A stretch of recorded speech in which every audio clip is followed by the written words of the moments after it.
नमस्कार। मैं डॉक्टर सुमन भारद्वाज, साइकोलॉजिस्ट, और आज हमारे जो गेस्ट हैं वो भी साइकोलॉजिस्ट हैं।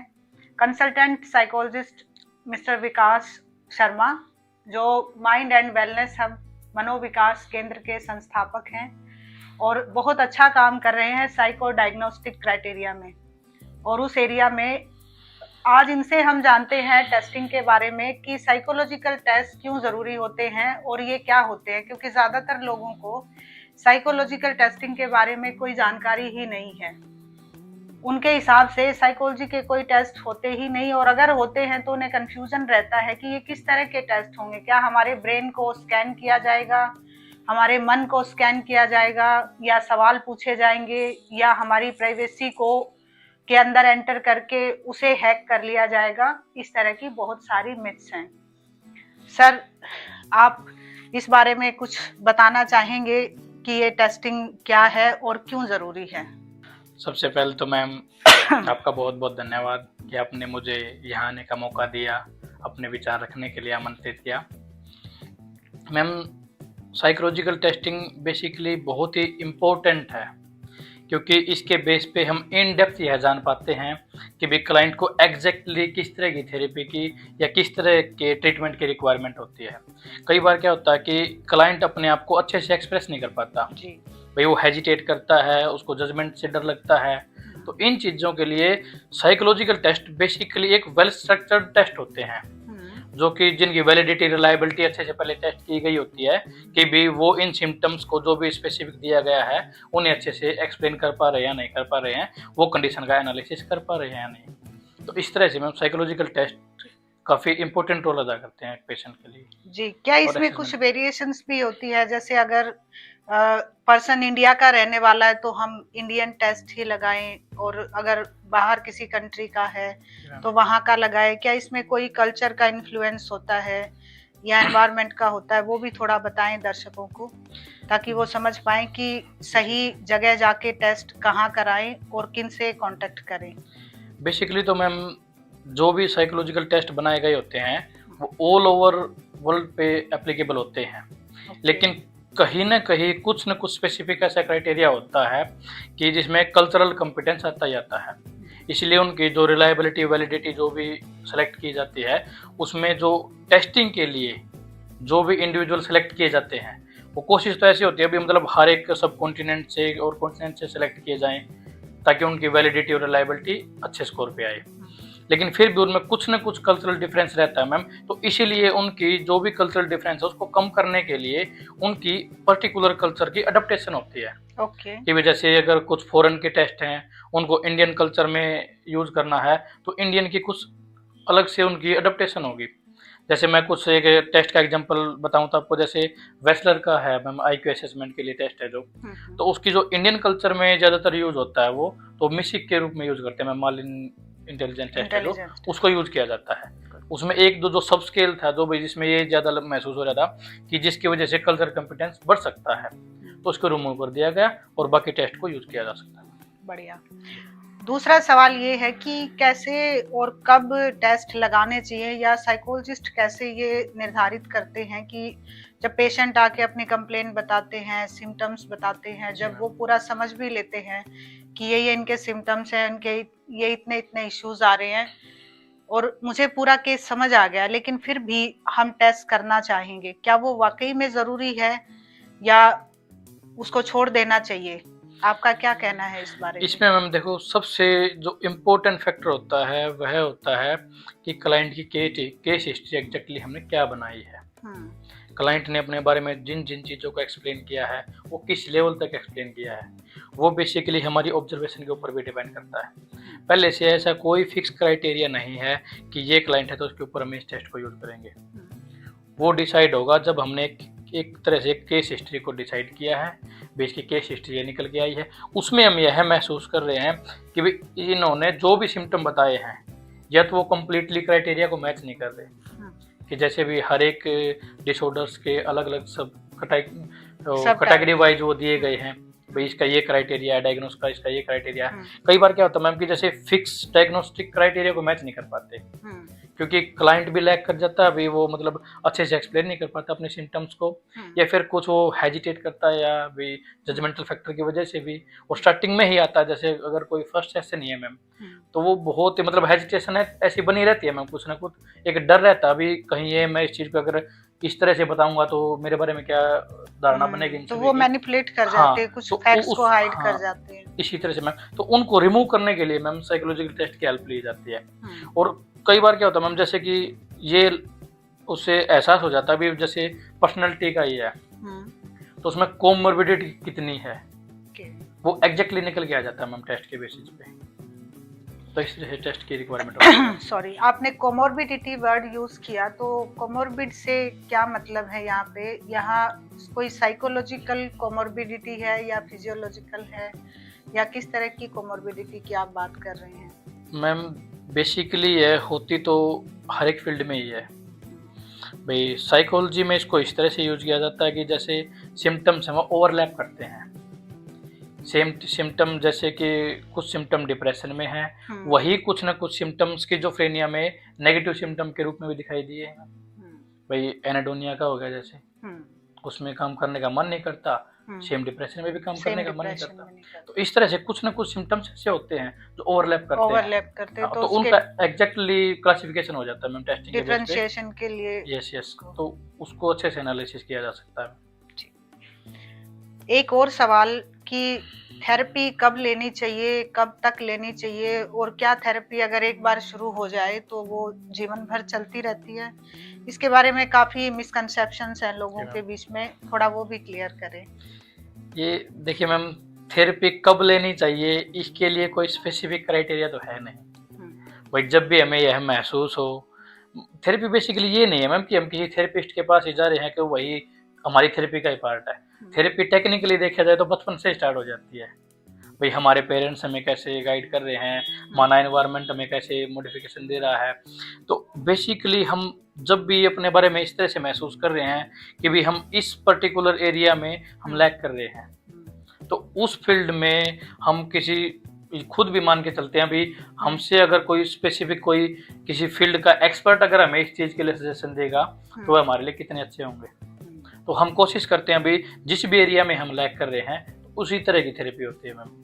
साइकोथेरेपी में यह भी हम मेंटल हेल्थ से रिगार्डिंग या फिर किसी भी तरह में लैक ऑफ कॉन्फिडेंस लगा सकते हैं भाई, हम अपने आप को अच्छे से यूटिलाइज नहीं कर पा रहे अपने कैपेबिलिटीज को, तो उनके लिए हम जैसे साइकोथेरेपिस्ट के पास भी जा सकते हैं। अगर कुछ फिजिकली सिम्टम्स हैं, जैसे किसी तरह का पेन है, तो हम फिजियोथेरेपिस्ट के पास भी जाते हैं। वो तो मैम डिपेंड करता है। बढ़िया, तो थेरेपीज की बहुत अच्छी एक आपने परिभाषा दी अलग अलग तरीके से, और हम उम्मीद करते हैं कि दर्शकों की भी काफी मिथ्स क्लियर हुई होंगी। आपका बहुत बहुत धन्यवाद doctor Vikas, thank you. Engineer बनो, इंजन चाहे जो भी हो लपेट लो और उसे चालू रखो। इंजीनियरिंग के बारे में कुछ मिथ्स एंड फैक्ट्स हैं और उसके पीछे एक बहुत गहरा माइंडसेट भी है। अपनी इस वीडियो में हम कोशिश करेंगे कि सोसाइटी का ये माइंडसेट जो इंजीनियर्स के प्रति है उसका एक मनोवैज्ञानिक पहलू आप लोगों तक लाने की। इंजीनियर्स को लोग इस तरह से देखते हैं जैसे वो बहुत प्रतिष्ठित एक पद हो, और अगर उन्होंने अपने उस प्रतिष्ठित पद को छोड़कर कोई और काम ऐसा कर लिया जो उनके ही फ्रेमवर्क, उनके ही प्रोफाइल में है, तो लोग उसे अलग नज़रिए से नहीं देख पाते, क्योंकि वो एक फिक्स्ड माइंडसेट रखते हैं उसके प्रति। माइंडसेट हमारे वो बिलीफ सिस्टम होते हैं जो हमारे पैटर्न्स के रूप में हमारे साथ हमेशा रहते हैं, जो हमने कुछ बनाए हैं, कुछ सोसाइटी से सीखे हैं। इनमें दो टाइप होते हैं, एक फिक्स्ड और एक ग्रोथ माइंडसेट। जो लोग फिक्स्ड माइंडसेट रखते हैं वो इसी तरह का व्यवहार रखते हैं जो लीक से हटकर देख ही नहीं सकते। ग्रोथ माइंडसेट वाले लोग लीक से हटकर देख पाते हैं, टाइम के हिसाब से अपने आप को फ्लेक्सिबल बना सकते हैं। इसी तरह से वो इंजीनियर्स को भी उसी रूप में देखना चाहते हैं कि वो अपने ऑफिस में बैठकर काम करें या सिर्फ अपने वर्क प्लेस पर, और अलग अलग जगहों पर अपनी इंजीनियरिंग को ना लगाएं। अगर वो अपना ये बेसिक प्रोफाइल छोड़कर कोई और काम करते हैं तो fixed mindset versus growth mindset इसको डिस्क्रिमिनेट कर देता है, समझ नहीं पाता। इसको हम कुछ इस तरह से समझते हैं। अब इंजीनियर्स के साथ ये बहुत बड़ा चैलेंज आ रहा है। हमारे पास लोग आते हैं, अपने आप को पेशेंट भी कहते हैं, लेकिन जब हम असेसमेंट करते हैं तो उनमें कोई ऐसी साइकोलॉजिकल अनस्टेबिलिटी नहीं लगती कि हम उन्हें पेशेंट कहें, लेकिन वो परेशान होते हैं बेहद ज़्यादा। उसका कारण ये होता है कि आजकल ज़्यादातर इंजीनियर अपना वर्क प्रोफाइल या अपना इंजीनियरिंग वाली जॉब छोड़कर और बिजनेसेस में या एंटरप्रेन्योरशिप में जा रहे होते हैं। उनके ऊपर एक फैमिली प्रेशर होता है कि आपको हमने इतना पैसा लगाकर पढ़ाया, इंजीनियर बनाया, इंजीनियर्स का इतना सम्मान है, लाखों रुपए सैलरी है, तो आप वो काम छोड़कर कुछ भी क्यों करे जा रहे हो? ये काम तो बिना इंजीनियरिंग के भी हो सकता था, बिना बीटेक, आईआईटी या इस तरह के रेपुटेड इंस्टीट्यूट्स में जाए बिना भी हो सकता था। तो फिर ये सब क्यों किया? ये लगातार उनके ऊपर प्रेशर बना रहता है और उसी से परेशान होकर वो हमारे पास आते हैं। और इसीलिए हमने भी सोचा कि एक वीडियो के जरिए इस माइंडसेट पर भी हम एक अवेयरनेस के तहत जानकारी आप लोगों तक पहुंचाएं। इसका दूसरा पहलू ये है कि इंजीनियरिंग है वो वैज्ञानिक और गणितीय सिद्धांतों पर आधारित है। इंजीनियर्स का काम होता है प्रॉब्लम को सॉल्व करना, अपना इंटेलिजेंस लगाते हुए, अपना मैथमेटिकल एबिलिटी का यूज़ करते हुए। वो mathematical ability IT professional, civil engineering, mechanical engineering, इन सभी एरियाज में यूज़ होती है। और स्मॉल स्केल पर ये सभी काम हमारे घरों में भी होते हैं, जैसे छोटे छोटे इक्विपमेंट का ख़राब हो जाना, मिक्सी का ख़राब हो जाना, प्रेस का ख़राब हो जाना, कोई इलेक्ट्रिक बल्ब या इस तरह का कोई भी उपकरण। जो इंजीनियर्स हैं जब वो उसको खुद ठीक करने बैठते हैं तो लोग उन पर हंस भी देते हैं अपने इसी माइंडसेट के चलते। अरे आप तो इंजीनियर हैं, आप ये क्या छोटा सा 50-100 रुपए का काम कर रहे हो। अगर वो प्लम्बिंग का काम उनको आता है क्योंकि उन्होंने ये सब सीखा है और उसमें जो साइंस है वो उन्हें अच्छे से आती है, अगर वो इस तरह प्लम्बिंग का काम कर रहे हो तो लोग कहते हैं अरे आप क्या ये प्लम्बर का काम कर रहे थे, छोटे लेवल का काम है। ये दर्शाता है एक ऐसे माइंडसेट को जिसे इंजीनियर सहमत नहीं हो पाता, क्योंकि ये उसके वर्क की, उसके काम की तौहीन है। उसे पता है कि ये मेरा काम है, ये एक कैपेबिलिटी है जो मेरे अंदर है, बट अनफॉर्चुनेटली परिवार और समाज उसे देख नहीं पा रहा और एक अंतर, एक भेद, एक डिस्क्रिमिनेशन कर देता है। इसका परिणाम बड़े लेवल पर ये होता है कि जब धीरे धीरे कभी उसका मन करता है कि अपनी जॉब छोड़कर मैं भी अपना बिजनेस शुरू करूं, जैसे और लोग करते हैं। मान लीजिए कोई डॉक्टर है, वो अपनी कुछ टाइम की जॉब के बाद अपनी प्रैक्टिस में चले जाते हैं, तो लोग दूसरी तरफ उनको बड़े सम्मान से देखते हैं कि अरे हाँ कोई बात नहीं, डॉक्टर तो ऐसा ही करते हैं, कुछ टाइम जॉब करते हैं फिर अपने अपने हॉस्पिटल क्लिनिक्स खोल लेते हैं। तो क्या एक इंजीनियर को ये हक नहीं है कि वो अपना इंजीनियरिंग की जॉब छोड़कर एक बिजनेस शुरू करे, और वो कोई भी ऐसा बिजनेस शुरू करे जिसमें अपनी एबिलिटीज का वो सही इस्तेमाल कर रहा है? पर लोग नहीं समझ पाते और इसके पीछे का रीजन है उनका परसेप्शन, उनका फिक्स्ड माइंडसेट। इस माइंडसेट को समझने की कोशिश करें कि ये सिर्फ माइंडसेट है, और जिस दिन आप इसको अलग नजरिए से देखोगे, उस इंजीनियरिंग का एक बहुत विस्तृत जो ज्ञान है वो आप लोगों को भी हो जाएगा कि चाहे इंजीनियरिंग ऑफिस में बैठकर कंप्यूटर चलाकर बहुत डिफिकल्ट कोडिंग में आपको दिखानी हो, या एक छोटा सा घर में पेचकस से पेच कसने में, इंजीनियरिंग तो इंजीनियरिंग ही है और किसी भी इंजन को चालू रखने के लिए ये बहुत ज़रूरी है। सो इंजीनियरिंग के प्रति अपना दृष्टिकोण बदलें, साइकोलॉजिकल दृष्टिकोण को समझें और इस भेदभाव से खुद भी बचें, सोसाइटी को भी बचाएं। सहानुभूति एक ऐसा व्यापक शब्द है जिसका हमें इतना ही पता है कि हमें सहानुभूति रखनी चाहिए, मतलब दूसरों के दर्द को, दुख को समझना चाहिए। लेकिन क्या आप जानते हैं कि सहानुभूति से भी थकान होती है? इसको हम बोलते हैं कंपैशन फैटिग।